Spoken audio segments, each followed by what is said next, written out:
자, 여러분 평화의 소녀상 지금 듣고 계시면서 운전을 하거나 다른 일을 하시더라도요. 한번 머릿속에 떠올려 보시기 바랍니다. 다소곳이 의자에 앉아 있고요. 뒤꿈치는 살짝 떼고 있습니다. 거기에 어깨에는 새 한 마리가 앉아 있죠. 그런데 이 소녀상 이름 아십니까? 저도 모르겠습니다. 사실 이름 없이 평화의 소녀상 이렇게 불렀는데요. 이 소녀상에 이름이 있는 곳이 있습니다. 바로 독일의 카셀 주립대입니다. 이 소녀의 이름은 누진인데요. 대학 측에서 총학생회와 여러 단체에서 만든 이 소녀상을 철거했습니다. 다시 되돌려 놓으라 시위까지 벌어지고 있는데 세계의 이목도 집중되고 있다고 합니다. 관련 소식과 여러 현황에 대해서 박신영 한림대 일본어연구소 HK 연구교수와 함께 들어보겠습니다. 스튜디오에 또 직접 나와주셨습니다. 반갑습니다. 반갑습니다. 안녕하세요. 네, 독일 카셀 주립대의 시위가 한국의 뉴스에서 보도가 되고 있네요. 이게 무슨 내용입니까? 작년 7월에 독일의 카셀 대학교에서 총학생회가 주축이 되어서 카셀 대학교 교정에 평화의 소녀상을 설치한 바 있었습니다.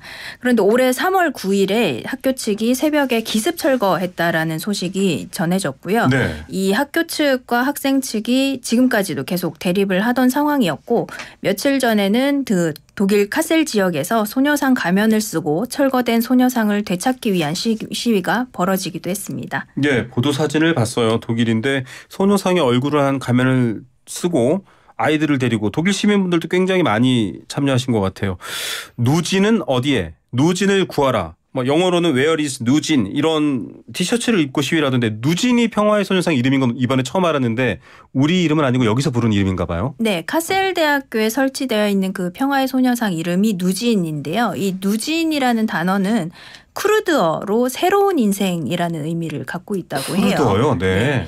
그래서 이처럼 제3의 언어로 소녀상에 이름을 붙였다는 게 조금 의아하실 수도 있을 그렇죠. 것 같은데 이 제3의 언어로 붙였다라는 의미는 이 전시 성폭력이라는 문제가 한일 간의 역사 문제뿐만 아니라 전 세계적으로 우리가 함께 고민해야 될 인류 보편적인 문제라는 것을 의미합니다. 네. 그러니까 마치 가장 핍박받거나 대표적인 어느 민족의 언어로 이름을 하나 지어서 이건 한국만의 문제는 아니야라는 걸 말하는 거군요. 그렇죠. 쿠르드족이 전 세계적으로 가장 핍박받는 민족에 뽑히기도 하고 그럴 정도로 이제 핍박의 대명사라고도 할 수 있겠죠. 네, 실제 강제 성폭력 위안부를 보면 인종이 다양합니다. 유럽인들도 있고요. 자, 이게 시위가 벌어지고 있는 건 한국 유학생이 중심이 되고 있는 건가요? 아니면 그 지역사회나 대학 학생들이 다 주도하는 건가요? 한국 유학생이 중심이 된 건 아니고요. 소녀상을 처음 설치할 때부터 카셀 대학교 총학생회가 주축이 되었고 그다음에 소녀상을 연구 대여하거나 설치 비용을 모금하는 등의 그 설치와 관련돼서는 그 제독 한인 단체인 코리아 협의회가 도움을 준 것으로 알려져 있습니다. 그리고 이번 가면 시위 역시 카셀 대학교 학생들이 주축이 되어서 기획한 것이라고 합니다. 아니, 카셀 대학교 측은 도대체 왜 철거를 했나요? 그게 궁금합니다. 그 카셀대 총학생회는 이제 총학생회 입장은 학교 측의 부지 사용 허가도 받았고 그리고 총학생회 이제 본관 앞에 그 평화의 소녀상을 설치하면서 그 연구 설치를 위한 이제 결의도 하게 됐고요. 그리고 그 시기가 작년에 설치했던 그 시기가 5년마다 개최되는 국제 현대 미술 전시회인 카셀 도큐멘타 기간이기도 했어요. 그래서 그 기간하고 맞물려서 이 총학생회 측이 설치를 했는데 대학 측에서는 이 도큐멘타가 끝나서 전시 허가 기간이 만료됐다라는 이유를 들면서 소녀상을 철거하기를 요구하기 시작했습니다. 그런데 학생회 측 입장은 이 소녀상 설치 기간의 만료 기간을 딱히 설정하지 않았다라는 입장이고요. 그래서 학교 측하고 학생회 측이 계속 대치를 하던 중에 지난 3월 9일 새벽에 학교 측에서 기습 철거를 감행하게 된 거죠. 참 도무지 알 수 없네요. 이게 독일 대학에 이렇게 평화의 소녀상이 설치된 첫 사례였다라고 알려져서 오히려 2022년 7월 8일 날 제막식이 있었습니다. 그런데 불과 1년 조금 넘어서 지금 철거가 된 건데 학생회 독일 카셀대학교 총학생회 측에서는 영구존치 결의안을 통과시키기도 하고 굉장히 의지가 강했나 봐요. 네, 그렇습니다. 소녀상이 설치된 장소가 총학생회 본관 앞에 학생들이 활용할 수 있는 그런 네네. 공간이었고요. 그 학생회에서는 그 공간에 소녀상을 영구 설치하기로 의결하기도 했었죠. 그래서 학교 측에서는 뭐 카셀 도큐멘타 전시 기간이 끝났다라는 것을 이유로 들고 있습니다만 애초에 학생회 입장에서는 애초에 도큐멘타 기간 동안만 전시한다라는 그런 기한이 설정되지도 않았고 또 평화의 소녀상이 학생들의 공간에 학생들의 의결로 즉 민주적인 절차에 의해서 영구 설치가 결정이 된 점을 봤을 때 이 학교 측의 입장을 좀 납득하기가 어려운 점이 있죠. 예, 아니 들어보니까 사실 저희가 오늘 스튜디오에 직접 모신 이유도 교수님도 독일 카셀대학교를 직접 가보셨다고 네. 하더라고요. 뭐 특별히 이 학교가 그런 분위기가 있거나 뭐 여러 가지 상황이 있나요? 어떻습니까? 꼭 이 학교만의 특별한 문제라기보다는요. 이 독일 전체의 이 과거에 대한 기억 이런 네. 그 문화적인 베이스가 좀 있는 것으로 보여지고요. 또 제가 작년하고 올해 독일에 개인적으로 좀 갈 일이 있어서 네. 다녀왔는데요. 작년에 카셀대 소녀상이 설치됐다는 소식을 듣고 한번 가보고 싶었는데 작년에는 네네. 일정이 안 맞아서 못 네. 갔어요. 근데 올해 3월에 철거됐다는 소식을 듣고 나니까 작년에 못 갔던 게 굉장히 후회가 되더라고요. 그래서 올해 가는 길에 이 철거된 이후기는 하지만 철거 이후에 어떻게 바뀌어 있는지 그 부분을 좀 확인하고 싶어서 방문을 했었습니다. 예. 제가 갔을 때는 여름방학 기간이기도 했고요. 네. 그리고 주말에 방문을 해서 학생들의 분위기를 살펴보기는 좀 어려웠는데 다만 그 소녀상 자리가 그대로 보존되어 있는 것을 보고 좀 많이 놀랐습니다. 네. 한국에서는 오히려 올해 3월에 그 철거 뉴스가 반짝 나오고 나서는 좀 잊혀진 분위기였던 것 같아요. 네. 그런데 그 카셀대학교에 있는 소녀상 자리는 자리도 그대로 보존이 돼 있고 또 그 뒤쪽에 뭐 나무로 구조물을 더 만들어서 항의 문구를 써놓는다든지 네. 여전히 이 철거로서 끝난 것이 아니라 여전히 그 자리에 보존하고 또 소녀상을 되찾기 위한 그런 움직임이 계속되고 있다는 걸 확인할 수 있었습니다. 네, 텅 빈 자리에 돌들이 둘러쳐져 있고요. 거기에 이제 의자는 그대로 빈 의자가 있고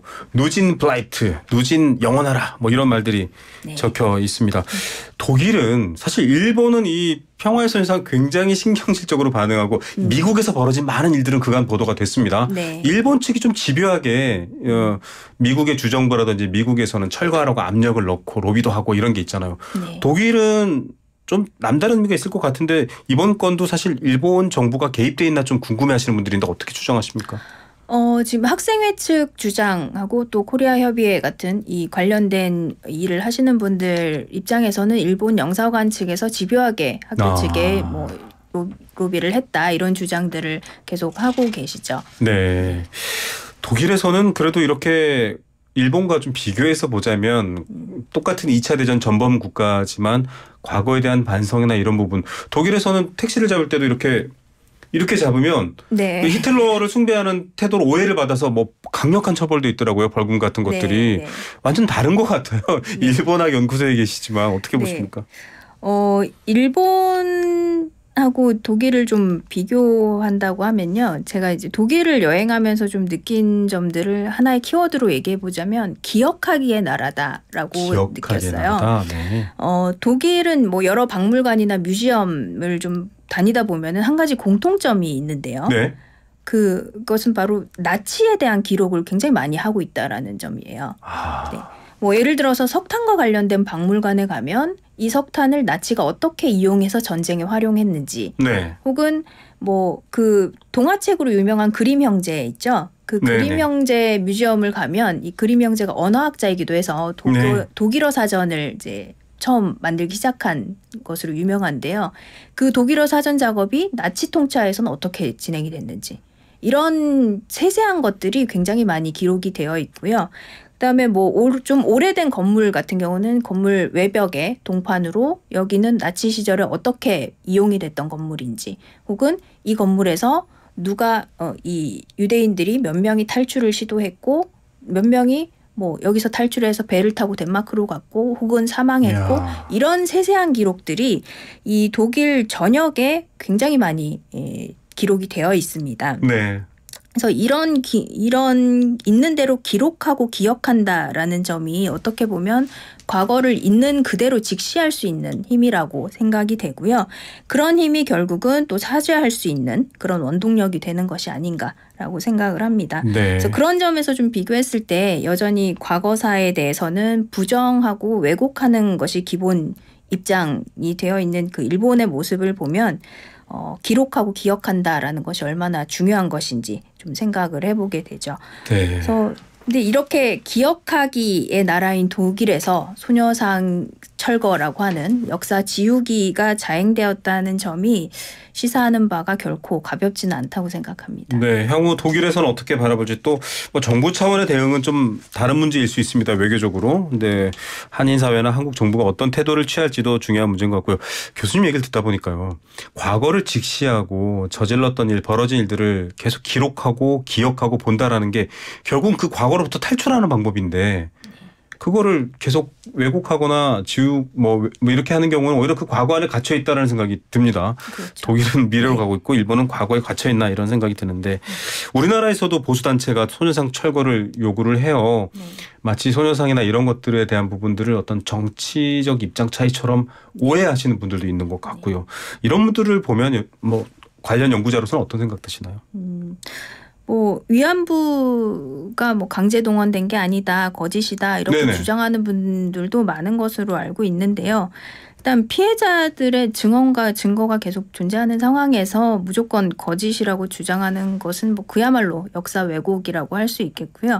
특히 일제 이 종군 위안부 피해자는 한국에만 존재하는 것이 아니죠. 그렇죠. 그러니까 일본이 일제가 진출했던 지역에 모두 존재를 하고요. 특히 뭐 네덜란드의 식민지였던 인도네시아 지역에 일본이 진출하면서는 네덜란드인 피해자 역시 존재를 하죠. 그러니까 이런 상황에서 무조건 거짓이라고 외치는 것은 이해할 수 없는 주장이라고 생각합니다. 예, 사실 좀 궁금해요. 어떻게 보면은 우리의 조상, 뭐 우리의 할머니, 우리의 같은 식구 이런 뭐 이웃들이 받은 피해인데 역으로 왜 우리가 이걸 나서서 하지 말라는 사람들이 있는지 그분 대한민국 국적 국민들이시니까요. 약간 문화적 현상으로는 도대체 무슨 생각 때문에 이렇게 말하나 궁금해하시는 분들도 있어요. 근데 이런 주장들이 주로 뭐 한일 관계 개선이 필요하다, 한일 간의 뭐 협력이 필요하다 이런 주장들하고 좀 맞물려서 같이 나오는 게 아닌가라고 네. 생각이 드는데요. 그러니까 근데 양국 간에 이제 첨예한 대립을 이루는 문제들을 일단 덮어놓고 모른 척하고 지나가면 당장은 뭐 별 문제 없어 보이고 한일 간의 관계가 좋아 보이니까 더 한일 관계 개선에 더 이것을 묻고 가는 게 더 좋을 수 있다라고 착각하는 게 네. 아닐까라고 생각합니다. 맞습니다. 착각하는 거다라는 표현 교수님의 말이 저도 딱 이렇게 볼 수도 있겠구나라고 생각이 드는데요. 지금 한일 관계를 보면 굉장히 한일 관계의 거리감, 친밀감을 이제 정부 차원에서 강조하고 있습니다. 최근에 이제 후쿠시마 오염수 방류를 놓고도 그런 여러 가지 이야기들이 있습니다. 이렇게 가는 방향에 대해서는 뭐 한일의 문화를 두루 또 연구하고 계시니까요. 어떻게 판단하십니까?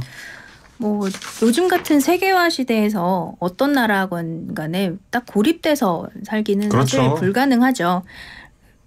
그렇기 때문에 이제 주변국과의 좋은 관계를 유지하는 거는 뭐 무엇보다 중요한 시대이기는 합니다만 관계를 개선하고 좋은 관계를 유지한다라는 거는 국가와 국가 간의 관계뿐만 아니라 우리 개인 간의 관계에서도 네. 어느 한쪽의 일방적인 양보와 희생으로는 유지될 수가 없는 게 관계잖아요. 그렇죠. 상호라는 말을 쓰죠. 그래서. 그렇죠. 네. 그러니까 더군다나 국가라는 조직은 지켜야 할 국민과 국익이 있기 때문에 다른 나라와의 대립과 견제 역시 국가의 중요한 역할이기도 하다고 네. 생각해요.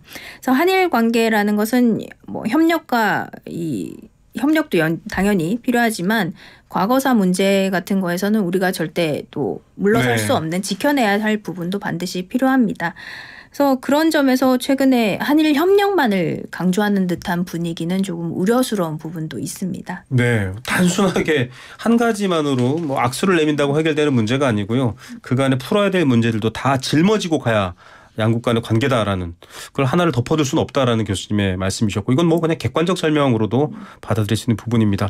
이런 상황이다 보니까 민간에서 한일 간에 조금 불안한 얘기들이 물론 이제 기사화가 돼서 더 그럴 수도 있는데 최근에는 일본의 고급 식당에서 세제가 들어가 있는 물을 이제 먹었는데 이제 그 피해자분의 주장입니다. 그분은 일부러 한국인인 거 알고 준 것 같다라고 합니다. 또 반면에 일본 유튜버가 한국에 왔는데 굉장히 격한 이제 비하 혐오 발언으로 일본인 유튜버를 공격한 한국 분들도 있으세요. 좀 불안해집니다. 이런 상황 속에서 양국이 사실 서로의 문화를 굉장히 좋아하는 국민들이 많은데 굉장히 좀 파열적으로 가고 있어요. 어떻게 판단하십니까?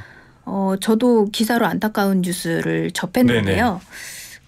뭐 일본 내에서의 혐한 분위기는 사실 어제 오늘 일은 아닙니다. 맞습니다. 근데 그렇다고 해서 모든 일본인들이 한국을 다 싫어하는 것 역시 아니고요.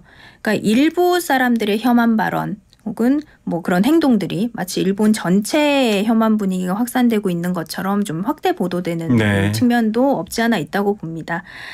그리고 그동안 어느 정도는 꾸준히 지속됐던 이런 혐한 관련된 지속됐던 그런 현상들을 봤을 때 그 원인을 좀 생각을 해보면 역시 역사 교육의 어떤 왜곡과 부재가 그 원인이 아닐까라고 생각이 드는데요. 이 과거 제국주의나 군국주의를 정당화하기 위해서 역사를 왜곡하고 그런 역사 교육을 받은 사람들이 여전히 한국은 뭐 미개한 국가다 혹은 한국의 근대화는 일본이 이루어준 거다. 식민 지배가 발전시켜 준 거다. 그렇죠. 이런 얘기를 하죠. 그러니까 그런 잘못된 인식을 현재까지도 대입시키면서 그러한 뭐 혐한 발언이라든지 혐한 행동 같은 것들이 좀 드러나지 않나 그런 생각을 해봅니다. 네. 직시해야 될 역사를 안 보면 현실에서는 계속 이렇게 고통과 위험이 생깁니다. 제대로 좀 들여다보고 기억했으면 좋겠다는 생각 드네요. 오늘 말씀 감사드립니다.